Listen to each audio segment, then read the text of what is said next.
going to begin with a prayer, okay? In the name of the Father, and the Son, and the Holy Spirit. Amen. We ask for God's special blessing on all 5th and 6th graders throughout the world. We especially remember today all those that cannot afford heat in their homes, that gracious people were able to help them. We especially remember the homeless. So for all those people, together we say, Hail Mary, full of grace, the Lord is with thee. Blessed art thou amongst women, and blessed is the fruit of thy womb, Jesus. Holy Mary, Mother of God, pray for us sinners now and at the hour of death. Amen. Father, the Son, and the Holy Spirit. Amen. All right, good afternoon, everybody. I'm not going to just read notes to you, but I have to keep myself kind of what I want to say, otherwise I'll drift. Okay, so she already said, my name is Sister Immacolata, and I'm a sister of Christian Charity. What does that mean? That's the community that I belong to. It already belongs to something, right? So there's a lot of different communities in the world of sisters, but I belong to this religious community. How did I meet them? In New York. I was born in the Bronx, New York. It's kind of like here, right? Quiet, trees everywhere. Have you been to New York? Raise your hand. So you know I'm not telling the truth, right? A lot of traffic, a noise, a lot of people. Right? So I grew up in the Bronx, and I went to public school up to 5th grade. And then the junior high public school in my area was really bad. My mom sent me to Catholic school. And I thought, nuns, oh boy. I never met a nun before, right? Or a sister. So I thought, okay, well, how bad can it be, right? So I remember the first day of school, it was pouring rain. I'm going to the classroom, and the nun said, sit over there. I was like, oh man. She was not the most pleasant nun I've met in my life. So I did 6th grade like normal, just went kind of through it. So I thought, oh, nuns are like this, right? Then I went to 7th grade. I had like the coolest nun in the world. She was funny, she loved being with us, right? You know when teachers like being with you, right? You can tell the difference, right? You know those don't want to be with you too much, right? You feel the difference. But this nun loved us. You would be joking in class. We did our work all the time. She'd be funny. She'd bring us treats. You know, she would do different activities with us. So we really liked being with her. So I started hanging out with her like the other kids did. You know, I'd be washing the boards, and she had a huge fish tank. You know, I'd be buying fish, and we kind of just got to know each other. But I really didn't think about becoming a sister until Lent. Okay, you know, some things happen in our lives that you never forget. Some things really stand out, and that stood out to me. I was in 7th grade. The rooms in the Bronx were kind of opposite of this room. All the windows are on my right side, and everything else was just kind of plain very big. And I remember sitting in the 5th row in the back. That's how much I remember. What about Jesus of Nazareth? Have you seen Jesus of Nazareth before? It's my first time. So watching it, it's up to the crucifixion. And I'm watching it, you know, and all of a sudden I glanced at the sister, and she was sitting on a stool, and she was crying. Like, not just crying a little bit like girls do, but like crying. Like I could see, like, tears right on her face. And I thought to myself, oh, she believes this stuff. I was a 7th grader. Well, I would say that was like the dam that broke. You know, if you break a dam, all that water goes everywhere. Well, I think that happened in my heart. I think when I saw her crying, I thought about her believing Jesus died on the cross, opened up my heart. And all these questions I kept thinking of. I'm thinking, what else does she do for a living? What does she do? What does she believe in? Does she go to church every day? I kept thinking questions after question after question. But I was like a chubby chicken. So I didn't want to ask her any questions. I didn't want her to think that I was thinking of becoming a sister, right? So I kind of like just thought about it in my head. But little by little, she would talk about herself throughout the year. We got to know her. Then comes 8th grade, right? In the 8th grade, the teacher took a bunch of girls, maybe 3 times a year, to our mother house. We called them vocation days. And you went a bunch of girls, and they told you about what it means to be a sister, and what do you do during the day, and all that kind of stuff. We had a great time. Maybe like 50, 60 girls went, different schools. We had games, and we talked to the sisters. It was kind of nice. And I began to think about becoming a sister, but I thought, I am not going to tell anybody, because it can't be that cool, right? And I'm like, why would God want me? I mean, nuns are like holy and stuff. Why would God want me? So I kind of like thought about it, but didn't want to think about it too much. You know, one of those kind of things, you know? Then I went to high school. I want to say Pius Fifth High School. We had a lot of different sisters, right? Some wore the habit and some didn't wear the habit, and they were really wonderful. But I always kept thinking about the other sisters. I always kept thinking about their life and what do they do, and I still kept contact with them back and forth, you know. So I began to talk to my parents. I said, Mom and Dad, you know, I'm thinking of maybe I should be a sister or try it. My parents were like, if you go to the convent, we're not talking to you anymore. For the Italian parents that they are. I was like, really? They're like, yeah, if you go, we're not going to talk to you because you can't become a sister. You should get married and have kids. I thought, well, they're probably right? Parents know everything. So I continued going to high school. I thought, okay, I'm going to go to high school. I'm going to date a really nice Italian guy, get married, have like 15 kids. You know, we're going to be really happy together. Right? But I kept coming to me every single day. Should I try this? Should I try this? Should I try this? In the meantime, I started asking more questions. So I got a lot of things in the mail from the community, like different things about them. My mom was so clever that she would throw away my mail. So I would never get mail. I'd be like, Mom, where's my mail? Oh, it never came in. And the sister would say, we mailed you, but you didn't get it. I thought, well, you know what? I gotta get a post office box. You ever seen a post office box? Mm-hmm. Well, in New York, post office is 3 miles away. So every 3 days, I would walk to the post office, get my mail, and walk back home. Crazy, right? Every 3 days, it was a long walk. Right? So I did it all the time. Probably 6-7 months I did it. Finally, I thought to myself, you know what? I gotta try this. It's really getting to me, getting to me. My parents still were upset. I thought, okay, I'm gonna go to college. I'm gonna go to college, I'm gonna start dating more, I'm gonna forget about it. I went to 3 months of college, and I couldn't take it anymore. I thought, no, I gotta try this. It was just so much on my mind all the time. I always say it consumed me. You know what the word consume means? Something you think about all the time, kind of like week before Christmas. You think about Christmas, you see Christmas everywhere you go, right? The thought of becoming a sister just consumed me. I thought, I'm gonna try it. Then I could try it, get out and say, at least I've tried it, right? So, went 3 months of college, then went to, get back to track. So then I had to mail my letter to the post office. Mail it saying I wanted to become a sister, right? Took my best friend and I to the post office. And I'm shaking holding this letter. I knew if I mail this letter, I'm doomed, right? And once they get this letter. So I remember the whole way talking about it. Should I do it? She's like, I don't know. I said, I don't know. I'm so nervous. Should I try it? Should I mail it? Should I go back? So we kept walking and walking and walking. Remember I told you I went every 3 days to the post office? I knew everybody there. Not by name, but I saw them. I knew what they looked like. I saw different people. So we go online, right? Get to the front, and I said to my friend, right in front of the guy that I never saw before. I said, should I mail this letter or what? The guy says to me, ma'am, God wants you to mail that letter. Freaked me out. Because, right, I asked God for a sign. I said, God, if you want this, show me something, right? I never saw that man before, and I never saw him after. How amazing is that? And I went all the time. He said, ma'am, God wants you to mail that letter. Well, it was March 25th. You know what feast day that is, March 25th? Mary's. It's 9 months before Christmas. What happens 9 months before Christmas? Oh. It's the Annunciation. You're close. Next up is December. Right? March 25th is the Annunciation. The angel announced Mary to mother Jesus, and 9 months later she has the baby, right? So I mailed that letter. The next day, March 26th, I get a phone call. We got your letter, and you can enter September 3rd. How did my letter get from New York to New Jersey in 24 hours? Isn't that amazing? Right? I really think that God said to me, hey, you've got to try this. So I thought, you know what? I'm going to try this thing, and I'm going to go home. Well, 28 years later, here I am, still trying it. Now I'm done now, right? I think I better stay. Right? So that's really how my vocation really started. It was kind of like a question, seeing that sister cry, she believes this, and I think of more and more and more questions. But I always thought the whole time, how could God want me? I'm nothing special about me. Just a chubby Italian person in New York. Nuns are so good. I'm not good. I make a lot of mistakes. I say things that are not good all the time. Right? Why does God want me? Because God wants all of us, really. Right? There's no special place in heaven for popes, and then the rest of you are down below, by the non-air conditioned room. Right? No. Right? We're all in heaven together. So God uses me as much as He uses you. He doesn't say special things to me and not you. Right? All of us work together for God. So people always ask, what does a sister do?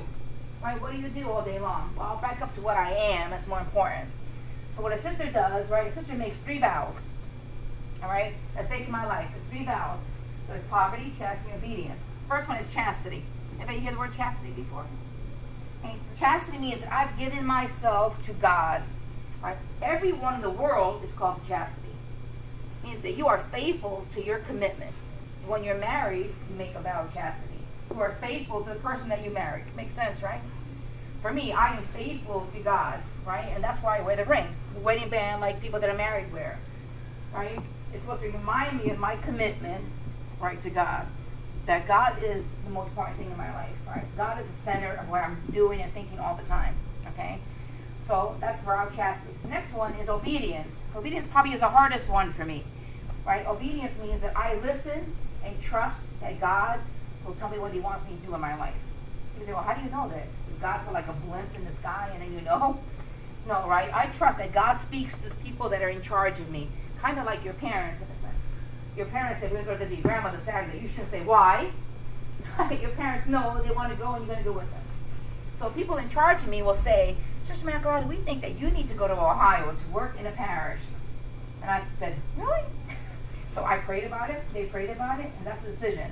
That God wants me to do this. So it's obedience. I'm trusting that God will always lead me in what God wants. Right? That's obedience.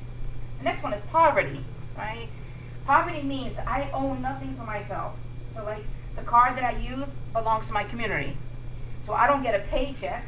Right? Every month when I get my paycheck, in a sense, it goes right to my community. So I don't even know how much I get. So the work that I do for the church goes right to my community. And I get a certain amount of money a month to do whatever I need to buy. Right? Do I own a laptop? Yes. Do I own an iPhone? Yes. On the desk back there. Because I need it for my work. Right? But I try to really limit my life to what I have. Why? That my focus is always on God, not the stuff around me. So everything I have is for my ministry, what I'm doing, but not for myself. Does that make sense? That's really why my community wears the habit. Anybody know why it's called a habit? Who bites their nails in here? Raise your hand. I bite my nails. Okay, what is that called when you bite nails all the time? It's called a habit, right? You do it all the time. Same thing with me. It's called a habit. I wear this all the time. Now, I don't wear the same exact one. Otherwise, you'd be smelling me 3 blocks away, right? But it means I wear the same style every single day. Why? It's part of poverty. So I don't have to go in my closet and say, what am I going to wear today, right? I have to know what I'm going to have every day. Why do we wear the color black? We're allowed to wear 3 colors. We're allowed to wear blue in the summer, right? Black and white, or just black. I don't like blue because I think I look like a Smurf all in blue, so I don't wear blue. Right? I personally always wear black, personally to keep my life more simple. I'm allowed to wear white, but I always wear black.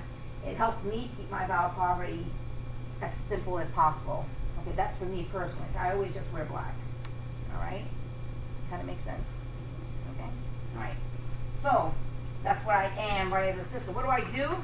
Well, we do a lot of things. We do whatever the church needs. Some of us are teachers. I taught for 23 years before I did this job in Ohio. I had 8th grade 16 years, and the other grades for a year or 2. So I was a teacher. Some are nurses, some are nurse practitioners. We have one somebody to be a doctor. We have psychologists. You know, we have a whole bunch. You can do whatever the church needs us to do. We have a social worker. Okay, but for me now, I'm a parish manager, which means that I manage 2 churches. I try to make these 2 churches be faithful to teach of the church. I try to build them up, and that kind of stuff. So I manage 2 parishes at this time. Yes. When you have to move from one place to another, where do you live? That's a good question. Usually every place has a convent where nuns live, and the priests call it a rectory, so I usually live there. It's called a convent. Good question. Okay? Okay, so back to what we do. So for me, as I'm a parish manager, so I do that kind of stuff running the parish. People said my last class, right, what's your daily schedule like? Well, it's hard to. Daily schedule changes every day, right? So I took it today, Thursday, kind of helps. What did I do this morning? I woke up at 5 a.m. This is today. Why did I wake up so early? Because I had to write my little talk for today. You know, I had to get dressed. I had to feed my 3 outside cats to keep catching mice in me, right? That's 5 o'clock, right? I went to 8 o'clock mass this morning. Okay, and then right after that I left to come here because it takes about less than 2 hours, but since it's all new to me, I make sure I'm here early. So I travel from 9 to 11. And I spent a lot of time in the car praying today. I have all these DVDs, CDs on the Blessed Mother. I've listened to them, trying to get some more ideas, right? I'm here today from this time. I'm going to travel back, and tonight I have 7 to 9 RCIA. Do I know what that means? I know it's Right Christian Initiation for Adults. These are adults that want to become Catholic. So we have classes every Thursday night, right? From September to May or June to learn how to become Catholic. You ever go to the Easter Vigil? You see adults going up and they're getting baptized? That's these people. We also have RCIT. What's the T stand for? Teenagers. So we also have teenagers that want to become Catholic. We have another group on that. This is my today's schedule. Every day is different. Every day is different depending on what I'm doing, so it might change. Right? So how long does it take to become a sister? You think I was born this way? Yes. No. Thank you. Okay? So, when you enter the convent, it takes 1 to 2 years. You call apostolate. Right? Apostolate means that you are a new person. You ask questions. You know, why did God call me? Does God want me to become a sister? So that whole year or two, you ask questions. You wear a regular uniform. You don't wear a habit. Right? You have a regular uniform. And that's what you do. For me, I only took 1 year. It could take 1 or 2 years. Right? And you're learning. Right? The next 2 years, you call a novice. And that's the definition as a learner. Then you have a habit. No vows. You wear a white veil. Right? And you go to 2 years of classes. It's only religion classes, 2 years. And then you ask really deep questions. What does God want me to do in my life? Why did God call me to this community and not another community? Right? Does God want me to live here the rest of my life and not get married and have kids? You ask really deep questions because you're thinking about your whole life. Right? So that's 2 years. After those 2 years, if you're pretty sure you want to do this, right, you become a junior professor. And that means that you get a black veil, right? You have white here, a black veil. And you say vows every year. So every year, August 16th, you promise to live poverty and chastity obedience for a year. And you say it 6 times, 6 years. After these 6 years, then you make a decision. You want to do this the rest of your life? Or does God want you to do something else? Remember, it's all about God. So what does God want? Does God want me to continue living this way forever? Or does God want me to get married, and have kids? Or does God want me to go to a missionary country? What does God want? After those 6 years, right, that'll be 9 years or 10 years, you make final vows, and that's when you get your ring. Right? And your ring means forever. Right? That's what it means, right? You notice a ring is important, a circle, because it has no what? Why is it? No beginning or end, right? So this is a symbol of God's love for me. So God didn't just love me, on March 23rd when I was born. God always loved me. God will always love me. Right? Same thing when married people wear a ring, right? They don't say, I fell in love with you at 10:32 on Tuesday. No, right? But the ring symbolizes their love for each other. Right? People say, why do you wear the habit all the time? Well, there's a lot of things. One is poverty. I talk about that, right? To live more simply. And the most important reason is to remind myself that I'm supposed to be living for God. So every morning, when I put this on, I say to myself, today, be less Sister Immacolata and be more like Jesus. Every morning I say that. Today, be more like Jesus, less like Sister Immacolata. Right? So this is not really for you. This is more for me. Right? So I know what I'm about. Does that make sense to you? It's kind of like your uniform, right? You should be more when you wear this uniform. Right? You should be more when you wear this uniform. Right? Because you stand for something more. You stand for the Catholic faith. You stand for the school. Right? Same thing with me, right? I don't just stand for myself. I stand for the church. I stand for God. This is a reminder of that. Okay? Hopefully somebody will say, look at that sister. She gave her life to God. That's cool. But it's probably for myself to remind myself. Right? Some people say, sister or nun. You know the difference? You hear both these words, right? What's the difference?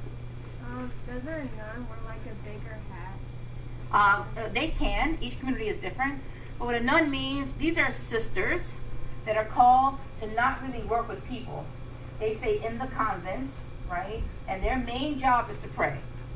It's a special calling, right? The hosts that you receive in church, a lot of them make those hosts. That's how they pay for their bills and stuff like that. They make those hosts. So nuns stay within. You don't see them really around that often. They stay within their home and they pray for us. They have a very special calling to do that. Sister is what I am. We call a fancy word apostolic. You'll learn this probably in 8th grade. All right, what that means is I'm supposed to be with people, like the apostles. I'm supposed to go off and work with people. So I'm not supposed to do this. Sometimes I would like to do this, stay inside and be quiet and pray, but I'm called to this, right? To go out and do what God wants me to do. Okay? That makes sense? Okay. Okay, anybody have any questions? Yes, back then. What time do you average to your Average? Usually 6 is my average, usually. Because I have Mass at 8 every morning. I should say every morning. Except Mondays, Tuesday, and Wednesday I work in the other parishes. But every other day I have 8 o'clock Mass. So usually 6 o'clock. I like to wake up at 10 or 8, but I can. Yeah. If you go to a fancy dinner, do you still wear that? Yeah, we wear our habit all the time. So in my different communities, different things, you might see sisters don't wear the habit. And that's a really good question. Every community follows a group of laws. It's called a constitution, like America has one, right? United States. Our constitution states we always wear the habit. Okay, so that's something that we do all the time. Some communities don't, and that's okay. That they follow their rules. Okay, but this is my community, my rules, yes. What would you wear to bed? I can't hear you, honey. What do you wear to bed? Well, lately wearing sweatpants because I have no heat in my house. I'm like a big icicle in my bed. Yeah, so I wear sweatpants in the wintertime usually. Yeah, you can wear anything you want to sleep with. Doesn't matter. Same thing when you can go to the pool. You wear a regular bathing suit. It look funny if you jump in the water like this, wouldn't it? Yeah, I draw more attention. Yeah, yeah. Do you ever have like free time? Thing was when you do. I love free time. I never get it. It's like sleep. I love sleep. I don't get it often. I don't have much free time, only because most of my meetings are in the evenings, because regular people are working during the day, right? So I have meetings at night, so I don't have as much free time. But when I do, I love to read. I love to read, like to visit people that are sick. I love going to nursing homes. I love going to people's homes that can't get out. For me, that's a joy. People that can't get out, they like to talk to people, especially the elderly. I love that kind of stuff. I know it sounds weird, but I love it. I'd love to go to the hospital if I'm free, just to go visit people that are there. But yes. Does your necklace symbolize anything? Yes, good question. The P, right? You ever seen the P with the X in the bottom in pictures? Right? That's Latin and Greek, means Jesus, right? Christ, right? But we took away that X in the bottom and we put SCC. That's my community initials. Sisters of Christian Charity. So we're supposed to always be wrapped around Jesus. That's what we're supposed to be about. So my life's supposed to be wrapped around what Jesus wants. Good observation, yeah. Why can't you guys marry even though it's like a sacrament? Okay. Yeah, it's a good question too. The reason for that really is two. One is that you're called to one or the other. And another reason even more is that you cannot do two things 100%. You cannot give, if you're doing two things, you can't give 100%. I can't give 100% to being married, to my kids, and 100% to the church. I don't have that many hours in a day. This way, right, I give myself totally to the church, 100%. Because when you're married, you give it totally to your husband and wife and the kids. Okay, so if I'm going to serve, I need to give it 100%. Okay, would I love kids? I love kids. But that's not what God called me to. Okay, very good. You got an excellent question. The class too. Yes. Here, after you finish the junior school, can you become not a nun? If you change your mind, you mean? Yes. Because all along these years, you're always praying about the same question. This is what God wants. So the people that you work with ask you that question, and you ask yourself that question. So yeah, if you feel like any of these times, you know what, I don't think God wants me to do this. I think God wants me to do something else. You can always leave.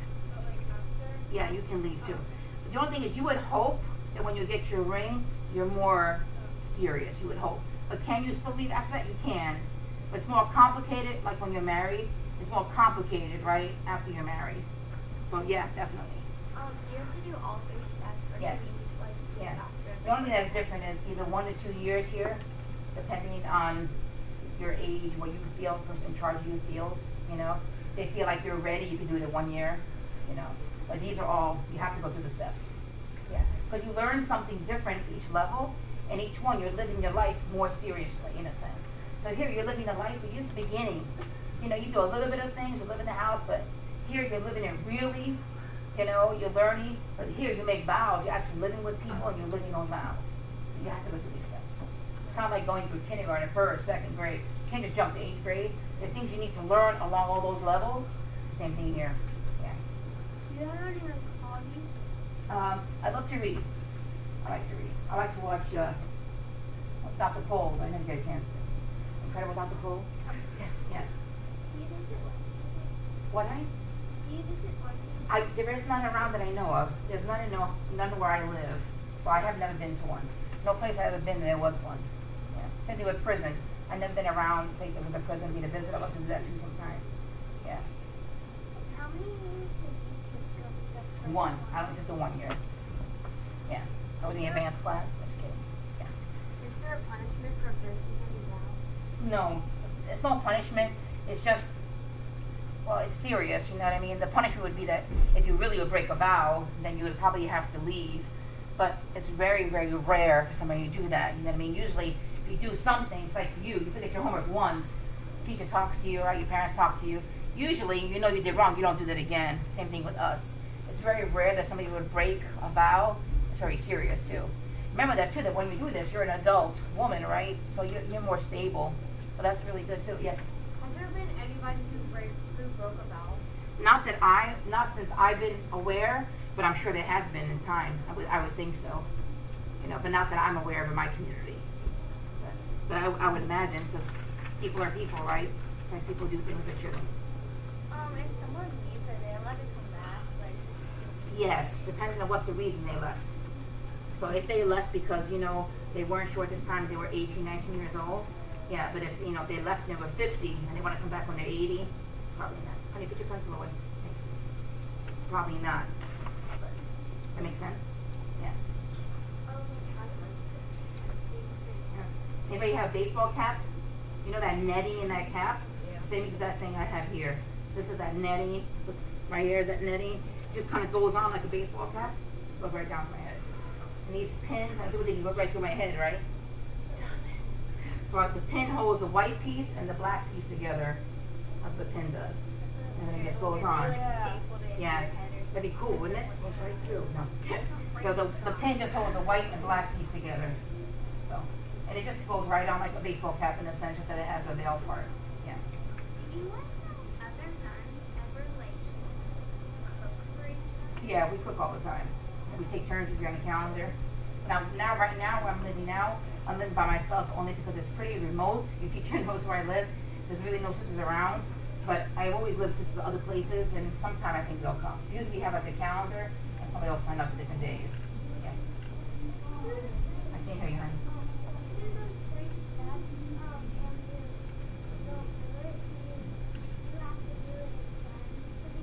No, so if you leave after these 2 years, and then is that what you mean?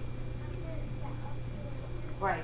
So if let's say you finish this year and finish these 2 years, and you leave, and then say, you know what? I think I made the wrong choice. I know God wants that you go back, and you don't have to make these up again, because you already have that. You already went to school basically for that. It depends on what years you left. So if you did 3, then you only have to finish the 3. If you have 2, then you finish 4, whatever it is to make up that time. Yeah. If you got sick, would the other sisters take care of you? Yeah. It's part of, just like a family does. So if I get sick, somebody gets sick, we take care of each other. Definitely, yeah. And we even have we call it a mother house in New Jersey. It's really like a hospital convent together. We have first floor is all the sisters that need like special medication, and then the other floors are the sisters that can get around more often. Yeah, it's just like a family. We take care of each other, like your family will take care of each other. Yeah. A little louder. Oh yeah, at least I got invited. I go out. Yeah, I always go to parties, dinners. Yeah, I can do anything that normal people do. Yeah, that stuff is fine. Yeah. No, I don't like it. It's too scary. I don't like scary things. Well, usually like birthday parties. Like we have Super Bowl party, that kind of like regular stuff. We meet for Thanksgiving, Christmas, Easter, that kind of thing. Yes. Okay, come back to you, raise your hand again. Yes. I'm always hot. I don't own a coat, but I'm hot all the time. So January, I won't have a coat on, I'll have a sweater. I'm always hot. But not really, it's very light. It's just like kind of like regular clothes. I mean, this is not as heavy as your hoodies are. This is much lighter. Yeah. What do you eat? What do I eat? I don't like food. Like my favorites, you mean? Like my favorites? I love pizza. I love pastas. I'm Italian, that kind of stuff I love. Yes. Hey, yes. If you're in the middle of taking like your classes, can you stop in the middle or do you have to Say that again. If you're in the middle of like taking a year, I mean, if you're like halfway in one of these and you change your mind, no, you can leave anytime. Yeah, so if you're like that happened today, we got an email today. One girl that just entered in August left this morning. So she's only in August, September, October, right? She was there 3 months. After 3 months, she must have realized, I'm not there. She must have realized that God didn't want her to do this. So she left today. That's fine. There's nothing to be embarrassed about. That's why I said, in the beginning, I told you I wanted to try it. Because sometimes I get to try it to see if this is what God wants. Thank goodness, right, God wanted me. Yes? I mean, like in my job now, I've learned, since I'm old, right, I learned that if I do what God wants, I'm always happy. I have never been in a place that I've not been happy. I know it sounds like, oh, she's making that up. Some of them have been very hard, but I've always been happy in a place. I really think that's because I know God wanted me there. Like I said, sometimes they're hard in the beginning. They're hard because you get to know people. And when I was a teacher, I had one class that was really hard, but you know what? I love them. So I think every time you do what God wants, even in your own life, if you do what God wants, you're going to be happy. Right? God did not make us to not be happy. That would not be God. That would not be love. Right? God wants us to be happy. Yes. And like when you are teaching at school, you have to take classes. Yes. Just like the regular teachers take classes. Yeah. And a teacher never stops going to school. Every couple of years you have to go more classes. You have to go to workshops because you want us to do that, right? You want us to keep learning, so it's good for you. Every life is that way. So I go to workshops. I go to different classes to learn more about my faith. Everything is the same. So we're always constantly learning. Yes. Do you like You can quit anytime. Yeah, anytime. Yes, sir. Wait, so you can quit after you've done all? Right. If you feel like after all this that this is not what God wants, you can quit. But not quit, leave. But you're hoping that if somebody's done something for 9 or 10 years, they're pretty sure. Remember, this is a serious commitment, right? This is not just going to the movies. This is a life thing. Again, this is 9 to 10 years. So imagine dating somebody 9 to 10 years. You know pretty much at the end, what's going on, right? You remember your question now? So, you really just a normal person. I am. But your job is essentially to Correct. do what you do. Yeah. I'm pretty normal, no matter what people tell me. I'm very normal. Yes. Yeah. Like everybody else in the world, we're all called by God. Everybody is called by God to do what God wants. So either you're called to be a sister, or you're called to be a teacher, you're called to be a wife, you're called to be a mother, you're called to be a husband, you're called to be a priest, you're called to be a farmer. Everything is called by God. Everything is directed by God, yes. Once you've done all like 8 years, would you teach like other people that were learning? If you can, sometimes you get asked if you would like to be, they call it a directress of one of these, you can. Yeah, definitely. Yes. Now I was thinking, like do the Bible walk, do you have like a favorite Bible passage? I like Ephesians. I like Ephesians. Ephesians 1 I go to. I also like St. Luke's Gospel. Today is the feast day of St. Luke, right? I like St. Luke because he has a lot of miracle stories. I love that kind of stuff. Yes. This is weird, but how do you make money? How do I make money? I get paid for my work in the church, but we don't get a salary. It's called a stipend. I know you're not gonna remember that word. It's okay. But we don't get a full salary, right? We just get a stipend enough to be able to support ourselves. Because again, our job is a little bit different. Yeah. When you were in school, did any of the nuns like hit kids? No, they didn't do that when I was a kid. Those are the good old days. Yeah. Now we have to just love people. Okay. Yes. Did it cost money to get into school? Yes. You pay yourself for these 2 years, and then after that the community pays. Because one of these 2 years you're going to college too, so you're getting credit in regular classes also. Yes. How much does the Bible have you I would think the whole thing by now, but I never sat through and read page 1. But I go to Mass every day. So if you go to Mass every day for 3 years, you get like 98% of the Bible read. So if I'm in the community 28 years, so I've heard the Bible a couple of times. Yeah. How often do you pray? I genuinely pray when I get up in the morning. So I prayed, of course I went to Mass and I prayed like today, right? I prayed a lot in the car today coming, right? I'm praying right now that nobody throws anything at me, right? And then, that was supposed to be funny. And then I'll pray again here in the car because I have that time, right? So again, right, my day is different depending on what's going on, right? And remember, the prayer is not just going to church, right? You can pray all the time. Going through the hallway, right? Getting your books, sitting, like you did boy girl, you can be praying as you're sitting there, right? Praying is all the time. It's not just a set time, right? Yeah. Is the church like against like horror movies and stuff like that? Well, it's not supposed to be good for you, right? The church is trying to always protect us. So as a watching a horror movie make you a better person? So if it's not, then you have to decide, right? That's the whole thing about life. Whatever you do, if it doesn't make you better, that's a sign to stay away. So if I read a book that doesn't make me a better person, I shouldn't be reading that book. I shouldn't be on that website. I shouldn't be texting those things. If it doesn't make me better, then I step away. That's all of us, not just sisters. That's a good way to live your life. You know, if you hang out with some friends, if they don't make you better, step away. Be a better person, yeah.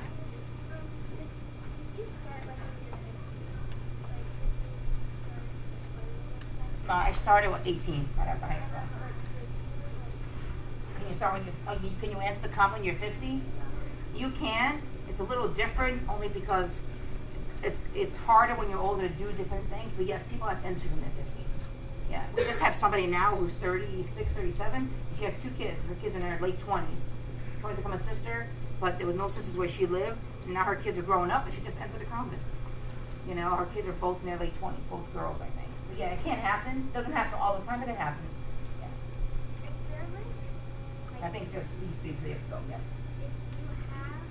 If you want to become a nun, is there a certain age where you can't? I think every community is different. For us, it's 55. After 55, it's harder. So I need 1 year gap. You have to go to high school. You have to finish high school. So after high school, then you can do it. Because by then, you're ready to make a more serious decision. You know. Yes. Favorite movie? I've had some movies so long. I think about that. Yeah. Okay. Your teacher's going to tell you at the end. If you have any questions that you think of later on, you give them to her, right, or your teachers, and they'll pass them on to me. I'll answer your questions. Because I know it's not a lot of time for everybody. I try to cover as much as I can. You're the last one. So let's say you want to be a nun, then you or a sister, but then you realize you don't want to, so you get married, and then you decide to, but then you already have children. Can you still join? Yes, like I said a little while ago, if your kids are old enough that they can watch themselves. Remember, we don't have our own money, right? Then you can enter, and you can, yeah. Because that does happen sometimes. That people, because God always calls, right? There's no limit to God calling, so God could call you that life later on. It's like people get married when they're older sometimes. All right, when they find the person God wants, that's what God wants. Okay? All right, thank you, everybody, for coming. Make sure you pray for me when you have time, okay? If you have any questions, give it to your teachers. Okay.